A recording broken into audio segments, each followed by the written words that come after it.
Jackson rolling through the SWAT. Reppin' for the city, hear him in the parking lot. Houston written across the jersey, ain't gon' never stop. Just fans got me tuning in, waiting for the drop. Astros, Texas, Rockets, Dynamo, they coming with it. When they pull up, got the city sitting on a fitted. Straight up A-Leaf, hold it down, ain't gon' never quit it. Just fans got me tuning in, let my dogs get it. Southwest A-Leaf, Texas, throw down here and it's so infectious. We ride for the Houston Astros, Rockets, Dynamo, and them Texans. How's it going, everybody? It's Carlos, your host of the Just Fence podcast, and I'm joined along with my co-host, Rios, the pride of A-Leaf. How's it going, Rios?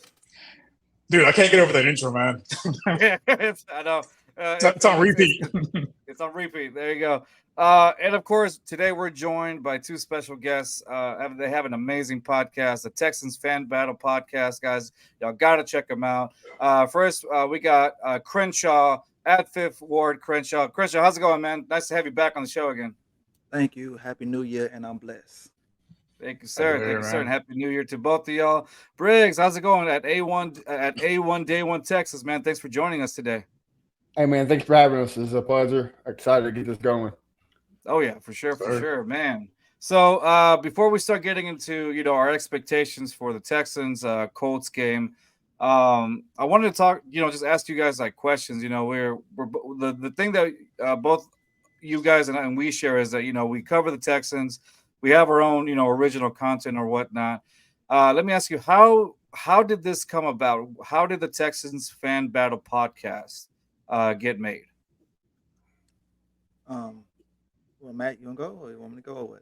Yeah, so obviously it came from the kind of a sister podcast called the AFC South Fan Battle, where we get commentators from each team of the division. And I was like, you know what?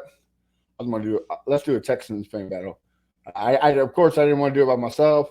And scrolling through Texans Twitter, we all know how toxic it could be, And I came across most civilized gentleman there is. Most civilized. We're very civilized. Not the Texans. You have to lie, right? But I came across Crenshaw. His nose was clean and crisp, and he knew how to talk to people. And I was like, "Hey, man, I got something. If you're interested in it," and he said, "Yeah." And from there, it was a match made in heaven. He, like I said, he's my A1 since day one. So we've been rocking it since 3 seasons now, I believe, right? Wow. Yeah, 3 seasons. I'm going into season number 4. When he asked me, initially I didn't want to do it because I don't really like talking and shit. So I still right now when we do the podcast, I still get nervous, and even though we've done over 100 episodes and everything, I still get nervous and everything. But I'm glad he asked me. He got me out of my shell. Because, when I'm at the barbershop, I could talk much shit, but getting on the camera, I get shy and shit, man. But it's been a wonderful thing of all the connections we made throughout the years with myself, his family, my family, the people that we brought on the show and everything. It's been a beautiful thing. And, we've grown since, and we just keep on growing and then growing. Like I say, man, he's like a brother to me. We've been through a lot of ups and downs and everything, but I'm glad we're here, we rocking. I'm glad we own Just Fans right now. I appreciate you. Yeah, that's an amazing story. It's just so funny how everything kind of just comes together out of nowhere. And for you, Crenshaw, like you said, it's something that gets you out of your shell. And I can relate to you when you said it kind of gets you're a little nervous every time you go on. Same thing. For us, it's like same here. I get nervous too, even though I teach for a living, so I'm always talking. But that's different as opposed to when you're on the microphone and people will hear exactly what you say, because you say we all make mistakes. I've made plenty of mistakes when I talk all the time, but. And sometimes people are kind of critical at times, because one thing you say, they're like, "Oh, that's the entire thing that they take from that bit." Right. Yeah, cancel. Yeah, see, you could say one thing and they're twisted on Twitter and everything, and taken out of context. Yeah, I mean, we had an episode, season 1. Remember that episode, Matt? The racist episode, allegedly. Wow. Yeah. Yeah. what we was talking about Deshaun, right, Matt? We were talking about Davis Mills. Oh, Davis Mills. Yeah, it was about like the way the fans was coming at Mills. If Mills was black, it wouldn't be like that, and they felt like it was racist. But I'm like, damn, I said it. How the hell is this racist? And I said it. Matt didn't say it. I said it. So that right there. All I said was, you can say that. I can't. And exactly. Exactly. Okay. Yeah. I see what you're saying. They ran with it, and but you guys know the first season of Mills, how everybody was getting on him and everything. Oh yeah. Oh, don't remind me. Yeah, and they were still missing Deshaun, so that was the whole thing. But I'm glad that era is gone. We still got a couple for sure. Got a couple Mill fans out there, but I'm glad the era's gone. Right. There's like 3 of them left. Yeah, it's like they 3 of them. Yeah, 3, 4. They won't get the agenda. Like, let it go. Get the agenda up, please. For the love of God, go touch some grass. Right. But I'm glad we got CJ7, and I'm glad that he's put us in position to get to the wild card, potentially win the division if Jacksonville lose. So, man, what a wonderful season, man. What if all of us would have went to Vegas and put $100 down on the Texans to make the playoffs? Right. We will be a lot more richer come this weekend if we'd have done that shit, man. My equipment would have been a lot more improved than what I got right now. Probably somewhere else. Yeah. We'd be in the studio with Pat McAfee. Right? Yeah. What's up, neighbor? The odds was like I don't know what the odds was, but I know it wasn't good because they say it was going to be the number 1, number 2 seed or whatever. I mean, in the playoff, the draft or whatever. But hey, I'm glad we made them look like assholes. Yeah, right. I agreed. A lot of people underestimated this team, and I got to say, I walked in.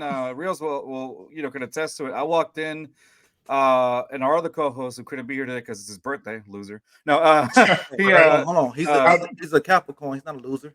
Yeah. Oh, okay. Well, maybe one of the things that doesn't make him a loser. No, I'm kidding. No, right. So the only thing. Yeah, the only thing. No, I can legitimately say that I didn't walk in even with D'Amico. Don't get me wrong. I love the fact that we got D'Amico, as our head coach. But I can honestly say that I didn't walk into the season just like most people, being too. I mean, I was thrilled that we had some change, yes, but I wasn't too overly excited. I was more excited than previous years, but the fact that I kind of thought to myself, well, we're probably going to go like 6-11 or 6 and something, whatever, something along those lines. Rios said, "Oh, dude, we're hitting the playoffs now." I'll give him that. I called 10-7 in playoffs, and if we make the playoffs, 10-7. He did, and yes, we have we have it on our shows when he did call that. Of course, you can say it's a homer take, but nonetheless, I mean, he was right regardless, right? But I mean, and I told Rios as the season went on, you know what, dude, I'm starting to see that. Like I feel like this team has the potential to get to the playoffs. I mean, this was a year that was supposed to be kind of like a rebuild, and when we had Quentin Demps on, Coach Demps, on, you're right. He said he was just amazed at the fact that he said, NFL is designated to be like 8-8. You win some and you lose some or whatever, right? But if you get anything over 500, like that's a winning season. Like, that's you take that and you run with it. And I can't even think of how many people really had the Texans, getting this far. I can count on one hand. I got made fun of, ridiculed. I got all the receipts. Oh, they're going to come out on Saturday night. Yeah. And so, Crenshaw, what were your thoughts eventually? I'll start with you, Crenshaw. Like, what were your thoughts coming into this season? Did you even have any remote idea that we were going to be this good? No. I had a 7-10. I knew the schedule was light, but I didn't have us doing this good. I didn't think the run defense was going to be this good as well. I mean, right now we're number 3. We was 32 last year. Yeah, I really think we was 35 last year. You can't beat 35. Right. We was that. We were bad. like 2 teams below the XFL. Yeah. Yes. But I didn't think the USFL was above us. I didn't think the run game was going to turn around like this. I'm not going to lie to you, and I try to be as honest as I can. I didn't think CJ was going to be this good because of the past of Ohio State quarterbacks. Right. But he fooled me, fooled a lot of Texans fans as well. Bobby, he's had his up and down throughout the year, but he's been solid. I just felt like a lot of games that we let go, I wish we would have won those games. Yeah. But we won games that I didn't expect us to win, like we beat the Steelers, we beat the Saints and the Bengals. I didn't expect those as W's right there. So they kind of like offset each other. But I'm glad we in the position we in right now. But I'm glad our rebuild it's a year quicker than normal. And that's going to make our GM more aggressive during free agency while we have this money and everything.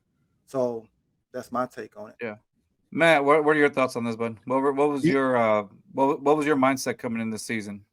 Well, I was kind of like Crenshaw. At least 7 wins, right? Because like you said, the schedule was in favor of us. But when we did our schedule release, whatever, and did our predictions, I did get us 9 wins, but I didn't think we were going to make the playoffs, So to be here, it's great. Like Chris said, it's great. And like nobody except Rios, obviously expected us to go to the playoffs. So, but yeah, once we got D'Amico and we got a good working scheme on the offense, I knew the defense was going to come together. I didn't think it was going to come together this fast, especially the run defense. Like that's been lights out. And then you can say whatever you want about the trade for Will Anderson, but now that we're making the playoffs, it just makes sense to have that type of player on the defense. So, like Chris said, next year it's go big or go home. Like, don't take your foot off the gas. Like we us and the Chiefs are the only 2 teams to lose 3 straight seasons and then turn it around. And look what they did. So that's the mold. It's time to break it. Let's be better than the Chiefs. Let's get a Super Bowl before they do. So So definitely. So Rios, I would ask you, but we've gone over this scenario countless amount of times. Let me add. I also called the Will Anderson pick live on air. That's another one I got right. You did. So there's a video of us doing the draft reaction during the draft, and Rios. We did it with this sports network that we hang with, the Let's Talk Sports Network, and it was draft day, and it's one of the videos that we have that it's that has some like pretty decent views on it. Because we titled it like Texans fans reaction to the draft, and Rio said it somewhere on there, and then he said he's like they're gonna go like a double pick or whatever, right? Yeah. And then you get CJ. We're like, okay, expected, right? Because whatever we expected. You need a quarterback, right. And then suddenly you see them on the board again. And then they go for Will Anderson. We're like, it's got to be Will Anderson. But Rios calls it. There's a little celebration there that he did. He's like, tequila or whatever. Yeah. And so he goes off running as the Texans are about to choose Will Anderson, which we all knew. He's over there getting tequila, ready to pour it down. It was a mess, but I gotta admit, I was a kid. I was like a kid on Christmas. me and Crenshaw was actually live there at the draft this year. Oh yeah, we saw that. Yeah, that was nice. Oh, that's awesome. Yeah. How was that? Like, how was that whole experience actually being there live? And first of all, that's something that you can say for years on end. You were there when they chose CJ and they chose Will Anderson. Like, how was that experience, Crenshaw? It was crazy. It gave me a college atmosphere. When I used to go to college games and everything. Everybody was showing love. It wasn't no beef. It wasn't no my team better than your team and everything. It was good, man, and the food was good too. That's important. That's right. Important. That's always important. I love to eat. So what the food look like? Yeah. And so Matt, what about you, dude? How was your experience on that? I mean, like anytime I get to hang out with Crenshaw, it's a win, right? But also because I live up here in Kansas City and he lives down there in Houston, so. Anytime we get to link up and just kick it, it's fun. But I got to meet his little boy, and then also spend some time with his lovely wife. It was just a great time. Like he said earlier, we're brothers, so we get to spend some time with brothers, hanging out. And then like you said, once in a lifetime. Like you can't say that you're a fan. You get to go to the draft. Like it was fun. Like Crenshaw said, there's fans from every team just I mean, a lot of Kansas crappy Chiefs fans, but we let them have their moment. But yeah, man, it was fun. It's once in a lifetime. Check it off the bucket list. I think the next one is a Hall of Fame game for us. So, that would be awesome. Especially if Andre gets in, Right. Oh yeah. Definitely. Once Andre gets in, man, that's still to booking this the day. ticket. Booking a ticket. Yeah. Well, let me ask you, Crenshaw. Okay. So since talk about food, KC barbecue or Texas barbecue? Oh, Texas barbecue all day. Yeah. It's not even crusted. Yeah. There you go. That's right. Yeah. You heard Texas, it here. Yeah, I mean, Houston, Austin. My favorite is Lockhart, Texas. I like their barbecue in Lockhart, Texas. And anything outside of Texas, like I like Memphis barbecue as well. But Kansas City, it's not bad. I went to the famous places they had out there. I ate a bunch of food, trying to see who is this, who is that. But Matt, you know what a good food is. Yeah, it's home. It's Houston. I'm the chef by trade. So I always love talking food. Me and Chris we're both foodies, both fatties over here like to eat. So yeah, but it's Texas barbecue, hands down. Go argue with your mama like there's no discussion about it. There you go. I like that answer. Yeah, that's a great answer. Yeah, because they always like we have a buddy of ours from Tennessee. He's a Titans fan, but he's part of the Just fans, but he's in Tennessee. So as you can tell, it was pretty fun having him on when the Texans Oilers thing was happening and the whole and then when they came down last week and also so that was always fun talking. So one of the things we talk about is like the barbecue, like because I don't know what Tennessee barbecue tastes like. And he doesn't know what Texas barbecue tastes like. So we're eventually trying to do a thing. The plan this year is to try to see if we can go to each other's places and try the barbecue and do like a little show on that and see if what we think and review the barbecue in either or of the places or whatnot. So, but for you, so you going to go to Nashville? Yeah. So the plan is, and this is just in plan, next season.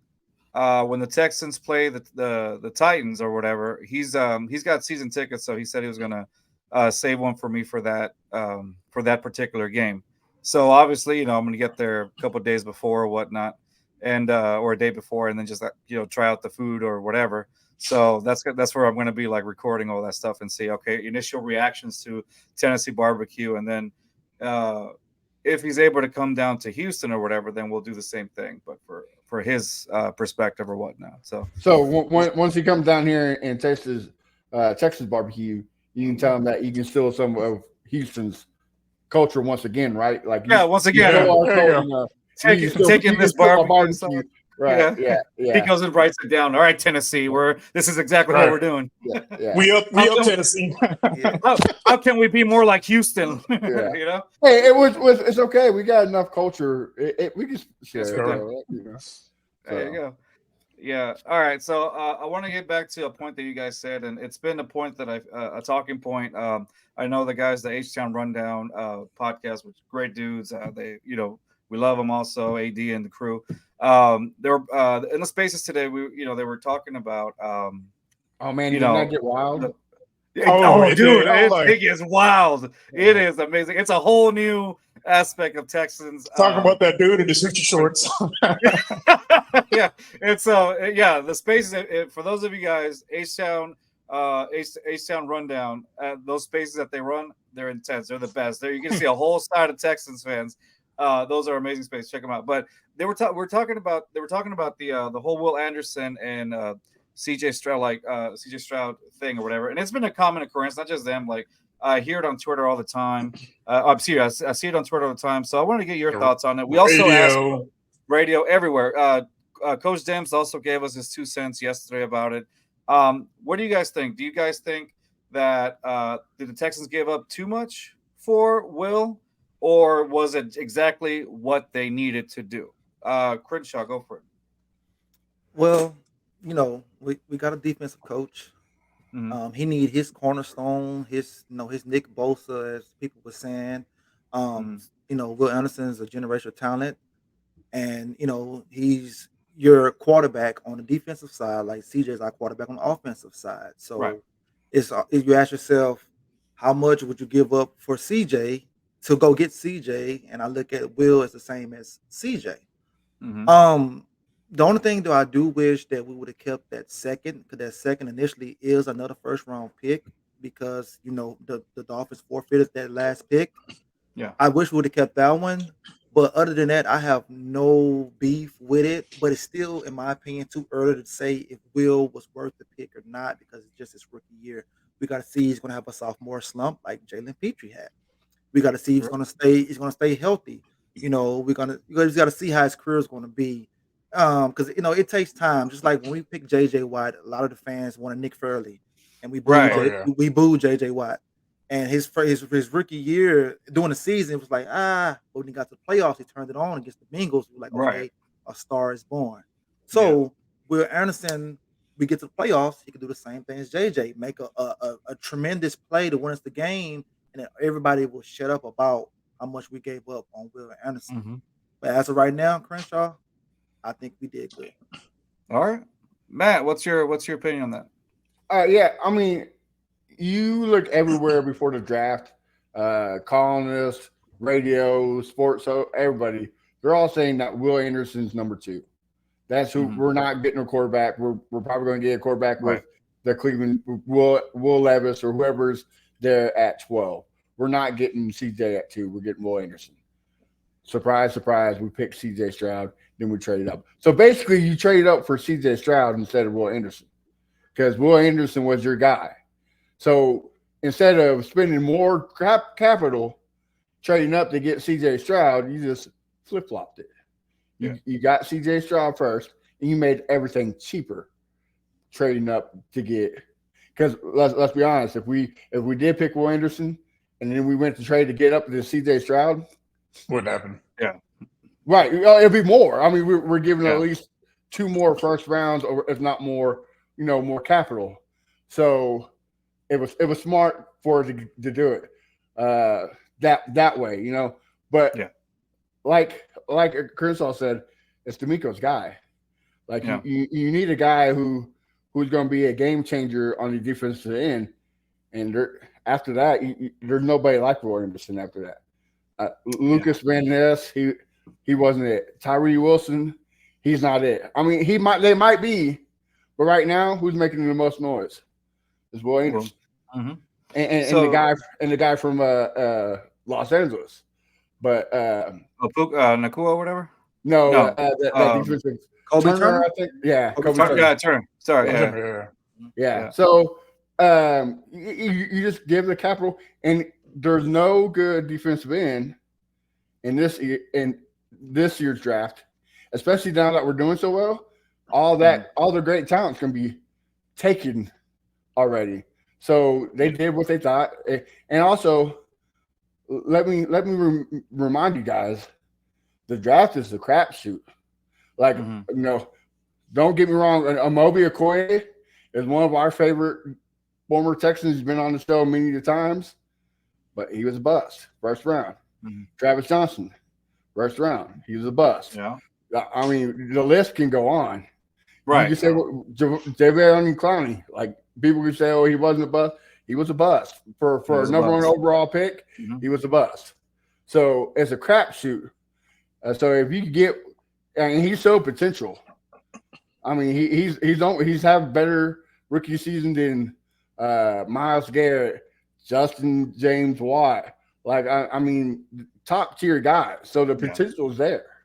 So just keep building the potential. I'm with Crenshaw. It's too early to say if it was the right move or not. But right now, I say, it was a good move. And let me piggyback off you, Matt. Also, the Raiders wanted CJ Stroud as well. They did. And I think the Cardinals would have traded with them instead of trading with us because their pick was close. I think the Titans were also in the run for CJ. All those guys Titans, wanted him. Colts. Yeah, so we would have been fucked. I can say fuck on here. Yeah. Oh, yeah. Okay. Yeah. What was that? I couldn't hear you. Oh, okay. Yeah, we would have been fucked. If we would have missed out on him And I mean, we probably got Anthony Richardson, which he played pretty well, even though he got injured or whatever. But he ain't CJ Stroud. He's not. And that's the thing about it. I want to also piggyback off of you really quick, Matt. I don't know if y'all saw, there was a graphic that came out during the Titans Texans game, and it talked about the rookie season comparison of J.J. Watt and Will Anderson. So this is J.J. Watt's rookie season 2011. He played 16 games, had 5.5 sacks and about 19 quarterback hits, QB hits. So as opposed to Will Anderson, who's only played 13 games this season, he's at 7 sacks and 19 QB hits. So if we're gonna, if we all know how J.J. Watt turned out to be, and this is Will Anderson is the guy that we hope exceeds all of those J.J. Watt expectations or whatnot. As of right now, it's looking that way, right? But like Crenshaw said, hey, this is rookie year. We don't know what next year is going to look like. With we saw it happen to Jalen Petrie with that sophomore slump, and last year we saw him just be a ball hog, just all hard hitter, all pro talent. And then this year, and we talked to Quentin about Coach Demps again. Sorry, man, Coach Demps about it because he's played that position before, and so we asked him like, hey, how do you with Jalen Petrie, like he's had. He's coming in this year and he's had some struggles in this particular defense. Like, does that happen often? He said, well, he gave us an example about when he left from the Texans to the Bears, to go to the Bears that season. During the offseason, he said that they were running just about the same scheme, but apparently each DC has a different scheme, even though it could be almost the same. So he said there's different areas where he wanted to run a certain way, but then he wasn't allowed to, or something like that. I'm just paraphrasing what he said, but he said even though it's almost the same system, or if it's not, you're an All-Pro at this time, but apparently it's still a huge adjustment, and some people do it, some people just can't. And he said, but don't give up on Jalen Petrie yet. It's just this is the year where he's adjusting to this, and maybe by next season, hey, maybe he's back to the Jalen Petrie that we know. If he get us another safety that can stay on the field, maybe that'll help him out. Just a smidgen. Yeah, less Petrie in coverage, the better. And I like that. I'm sorry, Rios, but no, you're good. I like that you brought that up, Carlos, too, because scheme matters, right? Like, yes, you can tell me all day, scheme fixes everything. I mean, look at Pep Hamilton, the Bobby Stoller completely fixed a lot of the key holes that were missing. Mm-hmm. Yeah. So if you put Will Anderson in a man locked up defense, he gets more sacks. Yeah. In a zone defense, he's what, number 2, number 3 in QB hurries this year? Yeah. Why is that? Because as soon as he gets to the quarterback, they beat the zone and he gets rid of the ball. Like the guy is making the pressure. The guy is helping Jonathan Gennard having a great contract year where we're going to have to pay the man because he's setting the edge. He's doing what he's supposed to. Is this the zone? I hate it. I hate zone coverage, but I don't get paid a big buck, so yeah, If so it works, and what's great about Will Anderson, so he's a speed rusher, but he's also he's a great tackler and great at the edge. You usually don't get both in the speed rusher type of player. It's been amazing to see. And that's what a lot of people fail to realize this about J.J. Watt, because he was such a great talent that they all they see was the 20-plus sack seasons that he had. He was a sack monster, but the dude was phenomenal at stopping the run. And that's Will Anderson. Nobody talked about how good he was at run stopping in college, but dude is top tier, elite already in the NFL. Without him, we don't become the number 3 rush defense in the league. I don't see it happening. Yeah. No, 100%. I agree with you. I don't see that happening either. Will Anderson, it's underrated, like what he does. Because again, people will see the numbers. Oh, does he have this many sacks? Does he have all that? But it's like almost you don't really see like how he's getting to this, how these plays are executed or whatnot. What he does effectively to, like you said at your point, make Jonathan Grenard be able to get those sacks too and all that. Another guy that I wanted to highlight too that we just acquired. Give me 1 second. I had him on here. Where is he? There it is. Derek Barnett. So Derek Barnett, in the last 3 games, he's had 2.5 sacks, 7 QB hits.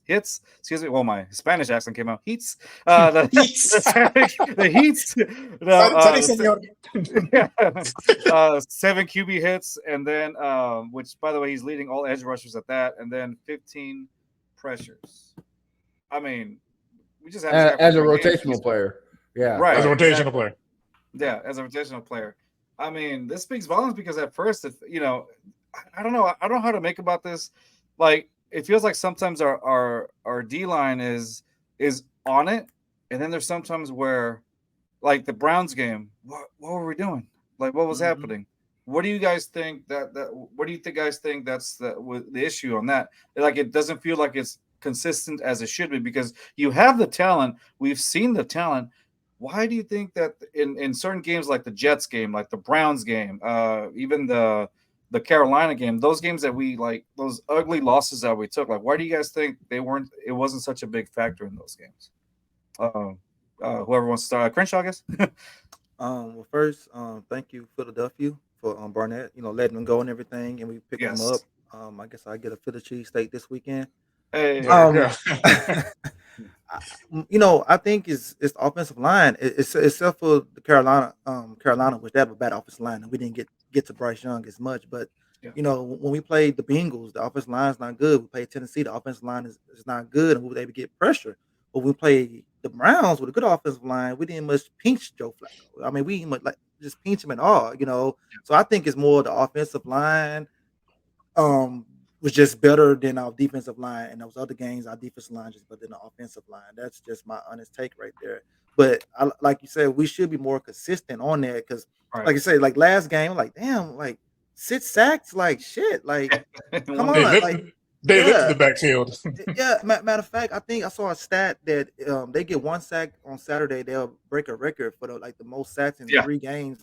Is 3 games, Carlos, or some shit like that? 3 games? I want to say 3 games. Yeah, I think I want to say 3 games. Games. Yeah. So remember, this is bar talk. We don't have really much of the analytics going on. It's shooting the shit, man. Yeah, shoot the shit. Yeah, but yeah. I wonder if Will Levis is still in the shadow realm because man, I saw Soul leave his body when he hit the ground. Yeah, that's what I think. I just think more we played against a bad offensive line and everything, and that's just my honest take. What about you, Matt? I think kind of a mixture of 2 things, right? Like what you said is correct. You better offensive line, but also game planning. Like a lot of people thought stopping the run in Cleveland against Cleveland and letting Joe Flacco beat you was the game plan. Like Joe Flacco just got off the couch. Like, he can't be doing what he did. Let's be honest, nobody thought we were going to see Joe Flacco throw for almost 400 yards and 3 touchdowns. It's just nobody like Jerry Rice. Look like Jerry Rice and Joe Montana out there. Yeah, nobody thought Amari Cooper was about to break an NFL record. Like nobody thought that. And the same thing with Atlanta, same thing with Carolina. You stop the run and let these sub-average quarterbacks beat you. But what they don't is we made Zach Wilson the AFC Player of the Week, guys. Right. But they stopped the run. That's all that matters, right? But that's why I go back to what I said. I hate zone because all you gotta do is just wait for the receiver to get open. And if you're not applying the pressure because of the game plan they have all day, unlike we did against Carolina, against Tennessee, and against Cincinnati, where hey, Joe Burrow's an elite quarterback. Knock him on his ass. Get him, throw his timing off. And that's what we did. Same thing with I'm not calling Will Levis elite, but put Will Levis on the ground. And that's what we did. That's what we need to do on the defensive side of the ball. Just get out the quarterback, throw off the rhythm, especially against Indianapolis. Like, I don't want Gardner Minshew throwing for no 300 yards and 2 touchdowns. Oh God, no. Yeah, and like you said, you hate zone, and that's what the Colts play. They play a lot of zone. They play a lot of zone. Cover 3. Cover 3. Yep. And then besides that, now as opposed to the first game where the Texans lost to the Colts, they have Jonathan Taylor. So that's another aspect, that kind of. So how concerned are you guys, knowing how we play against that, and then with Jonathan Taylor, how do you guys feel coming into this game? Rios, start off on this one. This season, there hasn't been too much of a drop off between Jonathan Taylor and Zach Moss. And I mean, Zach Moss went up against us, but again, this early in the season, we've grown a lot since then. Mm-hmm. So I think they're going to try to slow him down. I mean, they've been, as long as Will Anderson's out there, he's great at, setting the edge. So they can slow Jonathan Taylor down. The thing with Minshew is you got to throw off his timing, because if he gets off those quick passes, gets to a rhythm, he's tough to beat. Yeah. All right. Crenshaw, what do you think about it? What's the game plan coming into Saturday? Yeah, I think we're going to stop JT. Correct me if I'm wrong. Nobody has gone over 100 yards on us all year, correct? Any running back? The Colts did. That's what the Colts did. I mean, so Zach Moss had 100 by himself? Yeah. Damn, yeah. Shit. Okay, well, one. Okay, well. Just one. Well, Minshew kind of reminds me of a little Derek Carr. He hit the quick routes, but he gets happy feet at times. We just gotta stop him. I mean, we can't let Pittman and we can't let Alex Pierce go off. We gotta just stop him. We gotta play our game. Like, to me, we the better team. We're the better team. We're the better team all year. I'm looking at them as being lucky. As being lucky. So we just gotta stop the run. Don't get beat on the same damn play action pass down the field. Go catch one of our safeties sleeping down the field and everything. Mm-hmm. Don't get beat on that right there. And make plays, man. Special teams. I'm glad that we got our kicker back. We're gonna need them in this game right here. And I feel like the fans, they're gonna hear us all the way from Houston cheering all the way in Indy, man. Let's go. Yes, sir. Yeah. Yes, sir. That's what's up, Matt. What are your thoughts on this? What is your game plan going in if you're Bobby Slowick or I can't remember our DC his name Matt right Burke. now. Matt Burke. Matt Burke. Thank you, Yeah. Matt Burke. If you're Matt Burke, what's your game plan coming in? Well, everybody don't say I'm not worried about JT, because I'm always worried about JT. Right. But JT's not going against the same Texans that he has in the past. This is a totally different defense. We know how to stop the run. Like we said earlier, we're not the USFL football team no more. We actually know how to tackle people. So I think you put your faith in the defense of stopping the run. But like we said, put Minshew on his ass. Like, you got to disrupt Minshew. Send some blitz. I've been loving that Desmond King blitz off the edge. Send them to the house a couple times. Do it more than once. But like Crenshaw said, first play of the game, I don't want to see Michael Pittman for a 53-yard touchdown. Yeah. Like, you got to have the safeties back. And I think that's a good thing of us bringing Kareem Jackson in when we did, because he helps guys like Petrie and then Amos, these veteran guys, of how to stop that. So having those guys, and then you have Nelson better than he was last week. You have more practice with Stingley. Like, this from week 2 now is a totally different team. After that Colts game, CJ Stroud, he even said at press conference, I want the offense to believe in me. Put faith in me. Put the offense on my back. And look what we did next week. We blew out the Jaguars. Nobody thought that was going to happen. And then that was the birth of CJ Stroud. And that's what you got to do, is put faith in CJ. Like we all said, they were in cover 3 zone defense. We know how to beat it. Let CJ do CJ. Let him cook. And then let's stop the defense. We can win this game. But you can't allow the soft zone to get beat for deep, because you're so focused on the run. Yeah. If we let JT get 50, 60 yards, so be it. Don't let Gardner Minshew have 300 yards. You cannot. The good thing about Gardner Minshew, he's going to throw 2 or 3 interceptions in this game.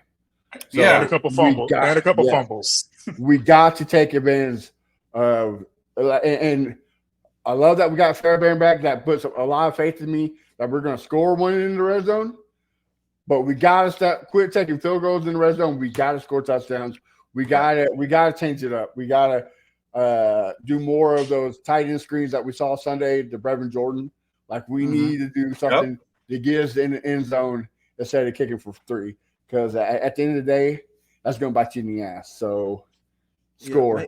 Maybe CJ might need to use his legs more. You know, right. he don't use his legs as much. Maybe he uses his legs, and that'll throw off their defense. You know, because exactly. Sorry, go ahead, Christian. Yeah, sorry. I was like exactly what you were saying. I was like, I'm picturing. I was like, yep. Because I'm like, you get CJ, you got a running quarterback. Now you got to change up your defensive scheme a bit to control him. Sorry, but go ahead. No, I mean that was basically it. You know, just use your legs. You know. Yeah. Well, to piggyback on what Matt said, so we were doing a live reaction against the Titans, and I brought it up to Carlos a couple of times. Like when we were in the red zone, them kick field goals. Like, man, like games like this is where you gotta, clean this stuff up. Like this, you gotta practice it because it's better to get these live reps during the game and how to fix your red zone offense than try to do it in practice because you never know when you're gonna need to score points, especially come playoff time. Like going against teams like Buffalo or Kansas City in the playoffs, you can't beat them scoring field goals. You got to punch it in the red zone. Yeah, and the good thing too about Indianapolis is their secondary is trash. It's just almost as the Titans, just not as bad. So, but the only difference between the Titans and the Colts is their pass rush is pretty good. It's pretty solid. Franklin is having a career season this year, but do what you did against the Titans. Look for the big play. If it's not there, chunk it down to 3 or 4 yards. Do that every play. You get a first down. If the big play's there, if Nico Collins out there for the 30, 40-yard bomb, throw it. If he's not, find Robert Woods right there. Find Dalton Schultz. Find Singletary right there on the flat and get rid of the ball. A game with CJ is way better than a game without CJ. That's all. Any day of the week. Amen to that. Yeah, I agree 100% with that. You can do those little check down throws. The thing about with CJ, those check down throws are efficient, not like when Davis Mills was at the helm every once in a while. 3rd and 12, 2 yards past the Specs Burkhead. right at the feet. Right at the feet. Yeah. Or above their head. Overthrows. I remember like Cooks. He's like this tall, and he would overthrow it like 30 feet in the air. I was like, he is not that tall. And he's 5'10". He can't jump that high, man. Come on now. Exactly. Yeah, that's why. That's one reason why I love Tank Dell in the preseason when Mills was out there. He threw a ball like down to his knees, like, "Hey, bro, get that shit up there. Like, come on, I'm not going down there." So yeah. And so, and obviously having CJ as pinpoint accurate as he is, I mean, obviously that's a big advantage that we have. And like I said, it's that zone coverage. I mean, you just gotta really just throw it. I mean, with on CJ, soft spots and exactly. And so now another thing that I want to talk about is we've all seen. So at first, people will always say, or the narrative is always, well, when you talk about the referees, that's just because you lost. Well, if we paid any attention to this NFL season, Jaguars is one that comes to mind. The officiating crew this season for the NFL has been just god awful and horrid, and it's not just us; it's like a lot of other teams. It's league wide. It's league wide. It's league wide. The Texans have Bill Vinovich's crew coming up against the Colts. Rios, I think you mentioned to us a little bit about that. How did you feel about the Bill Vinovich crew? Yeah, so this is basically the same crew we had when we played the Steelers. They called 8 penalties on Houston, 2 on Pittsburgh. And there was a hell of a lot more than just 2 penalties that they committed that game. So it's Does that worry you a bit? It does, depending on which way it goes. Because again, I don't know the script, so I don't know if the script has us making it or Indy making it. So we'll see. Yeah. But it is a little worrisome because I get bad calls happen. It's human error, but at the same time, you don't want it to be one-sided like it's been in a couple of these games, especially with that crew. Because I think another time that the Colts played somebody else, it was kind of lopsided. Carolina, kind of lopsided as well. Like you want to call down the middle, you don't want to favor one team or the other. Let him play, kind of a thing. Yeah. Crenshaw, I don't know how what do you think about this crew picking up, based on what Rios was mentioning and remembering that Steelers Texans game, how they got heavily penalized on that one. How do you feel about it? I would like to know how many penalties have we gotten for the whole entire year? Because it's like I didn't see, except for the last game, because the last game was so damn fast. Damn, that game was fast. We only had one penalty. Well, I gotta say, for the most part, Larry Tunsil was not in there because he was in the tent. So a lot of those false start flags were not thrown. He's good for at least 3. He's good for at least 3 a game. Yeah. Yeah, I mean, like Matt always say on our show, just don't put the game in the ref's hands. Yeah. They throw a flag. Just hopefully that don't be the reason why we lost because of a flag they thrown in the first quarter or the second quarter. Just execute, do your job. You see they've been bad all years. Keep your composure. But I feel like it's going to be some questionable calls this game, and it's going to have Texans Twitter on fire. Oh yeah. Oh yeah. Definitely. Zebras. Zebras going to be out. Oh yeah. Matt, what are your thoughts coming into this with this particular officiating crew? Bro, honest truth, I think a lot of Texans Twitter is bringing this up just so they can, if we lose, they have an excuse. Like, bro, like Crenshaw said, my point of Rio said it perfectly. It's human error. It's going to happen. Yeah. But my thing is, sometimes it's not fair. But again, don't put it in the ref's hands. That Jaguars game, there was many times that we could have different game plan. Not put the game in Matt freaking Amendola's leg and have CJ go for it. Like there's different outcomes that we could have done to change that outcome, not the referees. I think blaming the referees is just an poor excuse because, like we said, it happens everywhere. If anybody has a reason to bitch, it's the Lions. Like they completely got got screwed. Yeah, big time. So, but again, and also, you argue in that game, they had many chances to take the referees out of the equation. They just didn't execute properly, and that's what the Texans got to do. Texans got to execute properly, put the game plan in motion, and win. Get the referees out of it. Be coached properly. Like we were Tennessee, where we just have one penalty, and let's move on.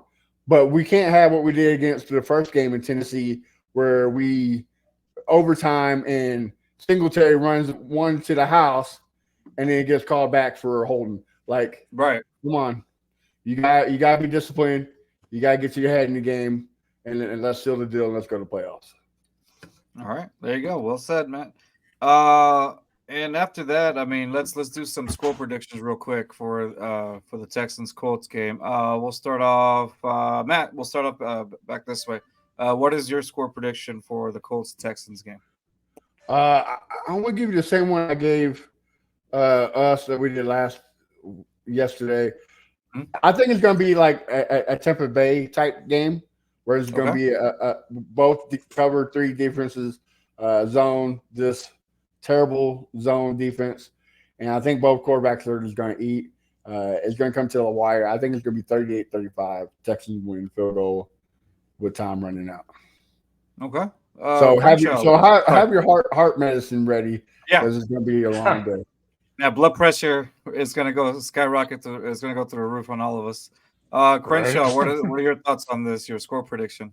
I like the high score, like Matt said, but only for us, not for the Colts. Yeah.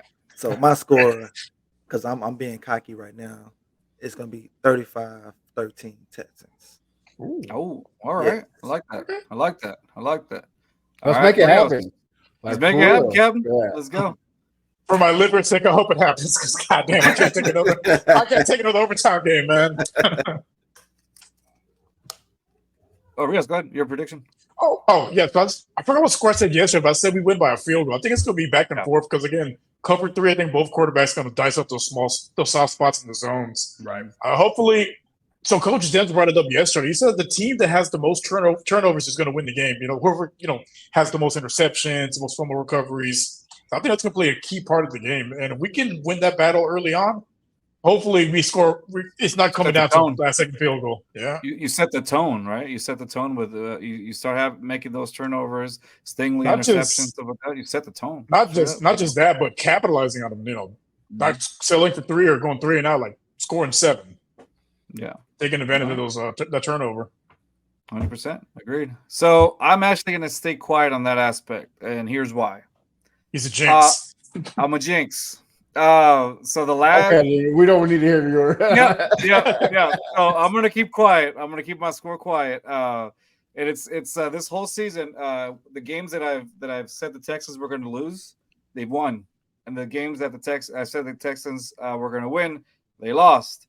Except for one, I think. Except for this one. Yeah, last week I said the Texans were going to win, and they did. And so after a while, I just kept doing it because I knew we were.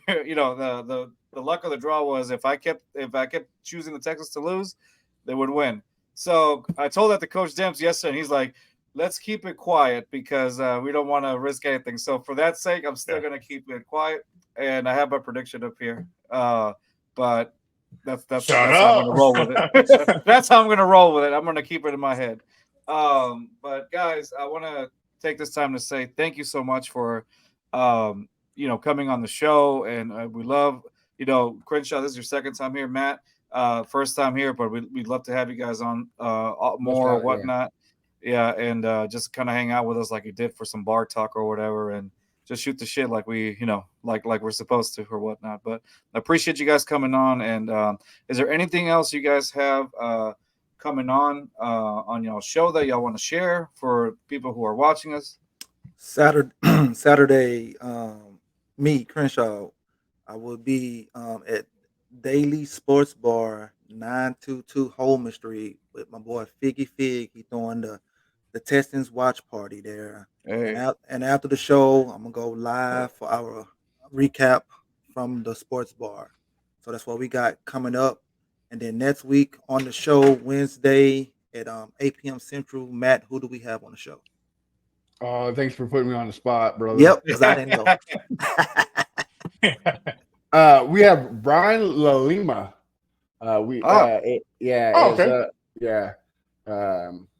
Sean Salisbury's co-host. So make sure you it's 790.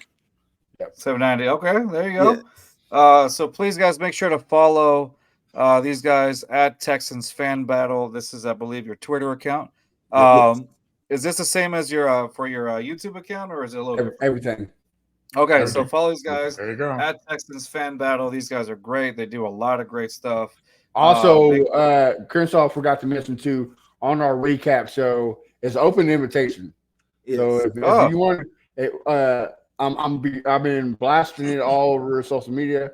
The day of the game, I will share the StreamYard link. So if you want to come and bitch about the Texans because we lost, hopefully it won't happen. Come on. If you want to scream to the rooftop that we're going to the Super Bowl because we smoked that ass, come on. This that'll be me. This is your chance to voice your opinion and be on something that you never been on, a podcast or pause. Please pause. I guess I don't know what I said, but yeah, pause. You said been on something never been on, so I'm just there you go. Yeah, pause on that one, big time. I forgot. He got excited. Let me add to what Matt said about the open invitation. Also, if you come to the sports bar, just the first touchdown, not every touchdown. The first touchdown, I'm buying shots for everybody. There you go. Just the first touchdown. First Houston touchdown. Yeah. Let's make it clear because you're gonna get somebody like, sir, you did not say that on the. You didn't specify. He said touchdown. First Houston touchdown. Yes. You get a shot by the one and only Fifth Ward Crenshaw. Guys, I hope you guys keep growing. You guys do a wonderful job. And like I said, we're gonna have you guys back on, and thank you again for coming. This is what civilized Texas talk is like. Civilized. There you go, man. Thank you guys for joining us for Bar Talk. I really appreciate it. Don't go just yet. We're gonna end the show. We're gonna shoot it a little bit. Other than that, for us, we'll have Rios and I will actually be live streaming the entire game, how we have been doing it for the last couple of games or whatnot. You get to see our reactions. You get to see Rios cuss. You probably get to see Rios pass out, pantsless and shirtless on his couch, whatever it is. Let's go Texans. Whether he's celebrating or lamentating, whatever it is, something's coming off on him. Please don't get us canceled. But nonetheless, just come see our reactions or whatnot. And we're gonna start 20 minutes before game time, before kickoff, so that we can kind of talk about what our expectations will be. And then we'll start off the game, and all you will see is on our background here, you'll just see like the ESPN whatever thing that they're doing or whatnot, and you'll just see our reactions back and forth. So it's been a lot of fun doing that. It's basically a little watch party, if you will. But it's been you see me screaming either jubilation or frustration. Yeah, there's no in between. Yeah, exactly. So again, last time, check these guys out. Follow them up at Texas Fan Battle. And of course, for us, please don't forget to spank that subscribe button. Leave a mark on it. And so there you go. Crenshaw's got it. There you go. Subscribe to our channel, and we're trying to get to 1,000 at least by this year, and maybe even more than that. So that's our goal. So thank you guys again. That's going to be it. And of course, thank you to the one and only Mark Drew for working on our intro and our outro and making us our own custom song. We appreciate you, Drew. And look at the description so you can, if any other podcasts want to reach out to Mark Drew about an intro, we'll leave the information on our description below on the video. Appreciate y'all. Thanks again. Texas Fan Battle Podcast, Crenshaw and Matt. Thank you guys as always. Appreciate it. That's going to be it for us today. Peace. And I don't know what you thought, but right here, dog, we gon' rep the squad. Got HU, it might fit it, then on my jersey, you gon' know where I'm from. This Houston, Texas, still rolling heavy, stay